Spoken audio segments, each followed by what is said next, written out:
Rocky ഭായിയുടെ 2 videos ഇട്ടപ്പം അത്യാവശ്യം നല്ല view ഉണ്ടായിരുന്നപ്പാ. ആരാണ് റോക്കി ഭായ് എന്നുള്ളത് ഞാൻ കാണിക്കാം കേട്ടോ. നിക്ക് ഞാൻ പറഞ്ഞ കേൾക്ക്. എല്ലാവർക്കും നിന്നെ കാണണമെന്ന് പറയുന്നു. കുറേ പേര് നിന്റെ ഫാൻസാണ് ഇപ്പം കേട്ടോ. നിനക്കൂല അറിയണം നിന്റെ ഫാൻസ് അറിയണമെന്ന്. ഇൻസ്റ്റാഗ്രാം തുറന്നു നോക്കി നിന്റെ ഫാൻസ് മാത്രമേ ഉള്ളൂ ഇപ്പം. നീ രാവിലെ പാപ്പം കഴിച്ചാ? അപ്പിട്ടാ? ചൂച്ചു കഴിച്ചാ? നാക്ക് മാത്രം എന്തിനു വെളിയിടുന്നു എപ്പോഴും കാര്യം പറയുമ്പോൾ? ആരെ പൊട്ടിച്ചെന്ന്? റോക്കി ബായ് റോക്കി ബായ് ആണ് ഉള്ളത്. റോക്കി ബായ്. എൻ്റെ പല്ല് കാണിക്കലാർക്കും.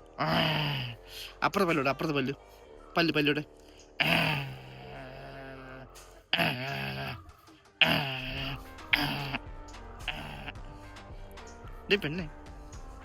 പെണ്ണെ. ഓക്കെ ടാറ്റ പറ.